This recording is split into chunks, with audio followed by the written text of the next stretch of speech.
Assalamualaikum warahmatullahi wabarakatuh. Perkenalkan, nama saya Muhammad Ardi Masya Saputra dengan NPM 22044010150 dari kelas AKLNA.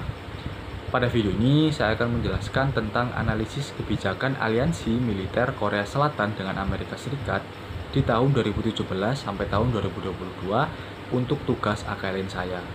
Oke, yang pertama saya akan menjelaskan latar belakangnya terlebih dahulu, yang dimana akan saya bagi menjadi 2 poin. Poin pertama, saya akan menjelaskan tentang sejarah terbentuknya aliansi ini.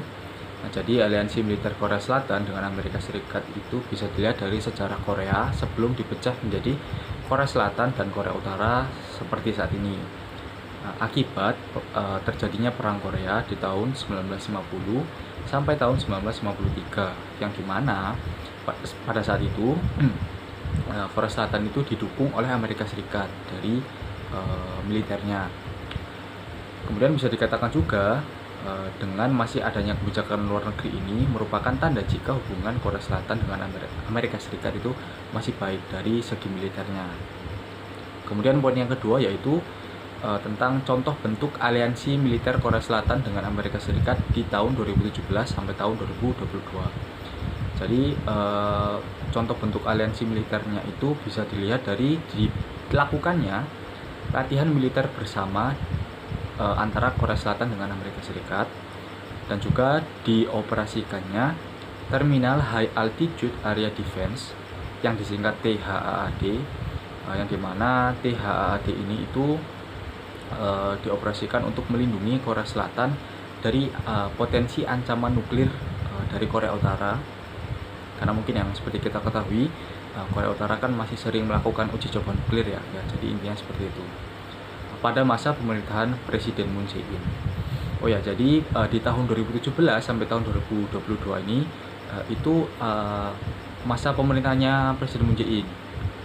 Ya, intinya seperti itu. Lanjut untuk rumusan masalahnya. Jadi rumusan masalah saya yaitu bagaimana dampak dilakukannya kebijakan aliansi militer Korea Selatan dengan Amerika Serikat pada masa pemerintahan Moon Jae-in terhadap Korea Selatan dalam menghadapi Korea Utara. Jadi inti pembahasannya itu bagaimana dampak aliansi militer di masa pemerintahan Moon Jae-in terhadap Korea Selatan dalam menghadapi Korea Utara. Apakah berdampak positif pada masa pemerintahan Moon Jae-in?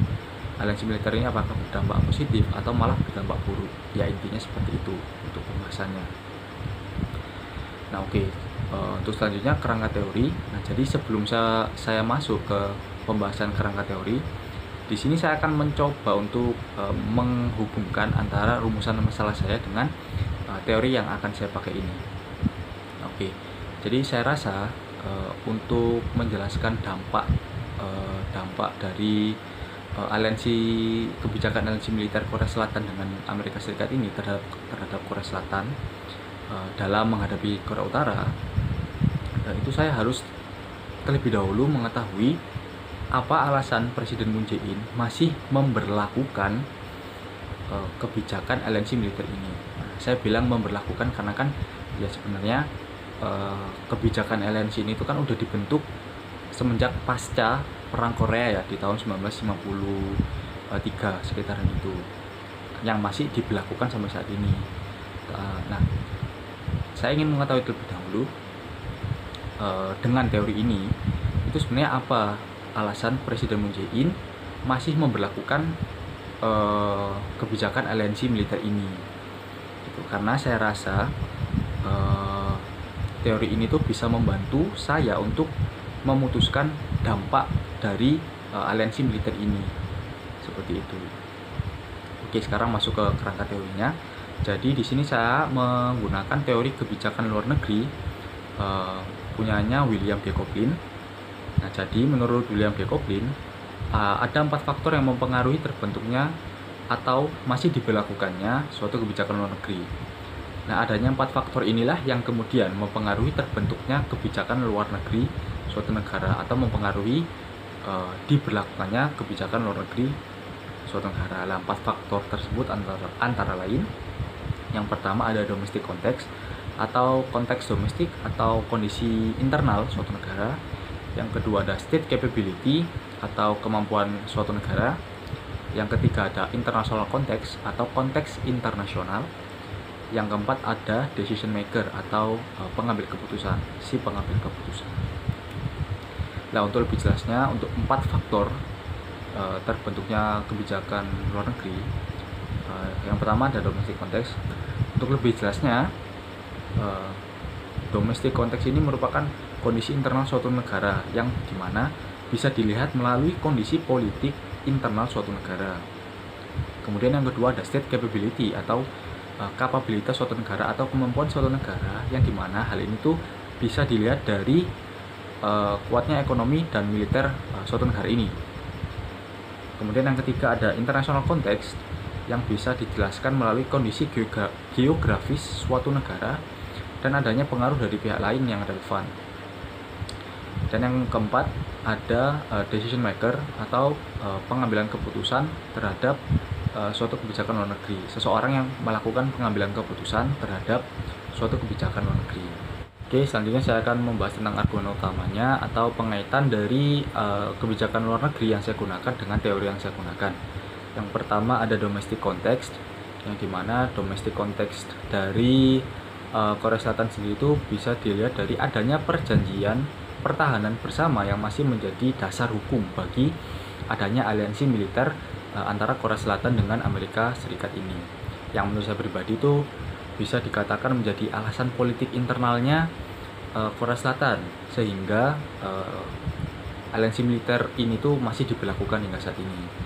Yang kemudian ada state capability atau kemampuan Korea Selatan, kemampuan negara Korea Selatan, yang menurut saya jika dilihat dari kondisi ekonomi dan militernya, Korea Selatan ini bisa dikatakan sudah sangat maju ya. Yang dimana kalau dari militernya sendiri itu bisa dilihat dari adanya wajib militer yang masih dilakukan oleh Korea Selatan hingga saat ini bahkan. Dan kalau misalnya ekonominya itu bisa dilihat dari majunya industri kebudayaan di Korea Selatan seperti mungkin K-pop dan K-drama, yang menurut saya itu bisa mendorong perekonomian di Korea Selatan seperti itu. Kemudian yang ketiga ada international context. Di sini international konteksnya itu adanya potensi ancaman dari Korea Utara, yang dimana memang secara hubungan kan memang belum baik ya antara Korea Selatan dengan Korea Utara ini. Nah, yang dimana secara geografis itu dekat, bahkan mereka bersebelahan gitu antara Korea Selatan dengan Korea Utara ini gitu, secara geografis, yang dimana itu bisa menjadi alasan masih diberlakukannya aliansi militer ini. Yang keempat, decision maker, tentunya di sini Moon Jae-in sebagai kepala negara dengan mempertimbangkan hal-hal ini atau 3 faktor sebelumnya, itu merasa jika aliansi militer Korea Selatan dengan Amerika Serikat ini itu masih relevan seperti itu. Oke, mungkin kesimpulan dari presentasi saya di video ini, yang pertama mungkin bisa dijelaskan jika aliansi militer antara Korea Selatan dengan Amerika Serikat itu telah terbentuk semenjak Perang Korea pada tahun 1950 sampai 1953. Aliansi ini masih berlaku sampai sekarang atas adanya perjanjian pertahanan bersama.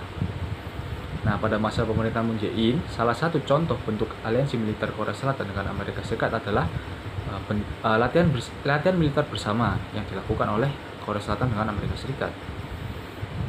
Nah, oleh karena itu, peneliti ingin mengetahui bagaimana dampak aliansi ini bagi Korea Selatan dalam menghadapi Korea Utara. Nah, untuk menganalisis kebijakan luar negeri ini, penulis menggunakan teori kebijakan luar negeri William Rickover. Nah, teori ini tuh menjelaskan 4 faktor seperti yang sudah saya jelaskan sebelumnya, yang mempengaruhi terbentuknya atau diberlakukannya kebijakan luar negeri suatu negara. Yang pertama ada kondisi domestik, yang dimana jika dikaitkan dengan kebijakan luar negeri yang saya gunakan, yaitu kondisi domestik yang ditandai dengan kondisi politik internal di Korea Selatan. Kemudian kemampuan ekonomi dan militer Korea Selatan yang bisa dikatakan baik. Lalu adanya konteks internasional, yaitu adanya Korea Utara yang masih bisa menjadi ancaman bagi Korea Selatan. Dan yang terakhir adanya aktor yang mengambil keputusan diambilnya suatu kebijakan luar negeri, yaitu Moon Jae-in sebagai presiden Korea Selatan.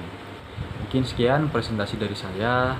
Saya mohon maaf apabila ada kesalahan dari saya di video ini, dari presentasi saya mohon maaf. Mungkin saya akhiri. Wassalamualaikum warahmatullahi wabarakatuh.